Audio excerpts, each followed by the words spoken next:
اگلی جو آیت ہے اس آیت میں پھر ایک نعمت کا بیان ہے کہ جب بنی اسرائیل نے یہ تمنا کی کہ ہمیں من و سلوہ کے علاوہ اور چیز کھانی ہے تو یہ جہاد کے لیے گئے تھے. اللہ تبارک و تعالی نے کرم کیا, ابھی تو جہاد انہوں نے نہیں کیا, ابھی تو راستے میں ہیں. قریب میں ایک بستی تھی, اس بستی کے کافروں پر اللہ تعالیٰ نے ان کا ایسا روب داخل کر دیا کہ وہ سارے کافر اپنے تمام اہل و عیال کو لے کر اس بستی سے بھاگ گئے اور وہ بستی خالی ہو گئی. مکانات موجود ہیں, باغات موجود ہیں, کھیت موجود ہیں, لیکن کوئی اس میں فرد باقی نہ رہا. اللہ تبارک و تعالیٰ نے حکم دیا کہ اگر من و سلوہ کے علاوہ اور چیزیں کھانی ہیں تو اس بستی میں چلے جاؤ, مگر جب بستی میں جانا تو جب دروازے میں داخل ہو تو اللہ کی بارگاہ میں سجدہ کرنا اور سجدہ شکر بجا لانا اور کہنا ہے پروردگار ہم تو بڑے گناہگار ہیں, سیاہکار ہیں, تو نے کرم فرمایا, تو ہمارے گناہوں کو معاف فرما. تمہیں یہ کہنا ہے.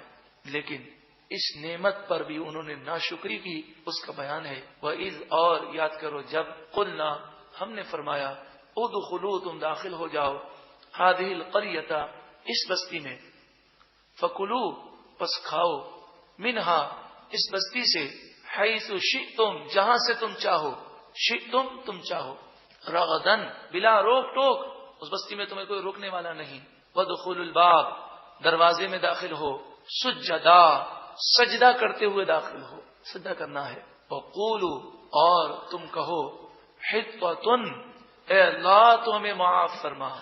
حطۃ کا مفہوم کیا ہے؟ اے اللہ تو ہمیں معاف فرما, تم معافی مانگنا اور سجدہ کرنا. نغفر لکم خطایاکم, ہم تمہاری خطائیں بخش دیں گے. جو گناہگار ہیں ان کی گناہ ہم بخش دیں گے, اور جو نیکوکار شخص ہیں وہ اگر شکر کریں گے اور نیک ہونے کے باوجود مغفرت کا سوال کریں گے, استغفار کریں گے, معافی مانگیں گے, وَسَنَزِيدُ الْمُحْسِنِينَ, اور ان قریب نیکوکاروں کو ہم اور زیادہ دیں گے.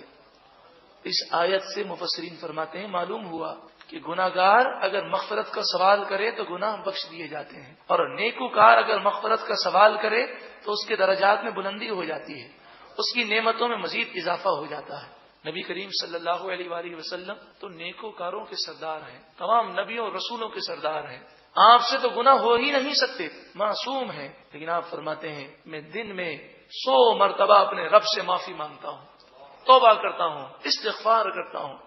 تو نیک لوگ اگر استغفار کریں تو درجات میں بلندی ہوتی ہے.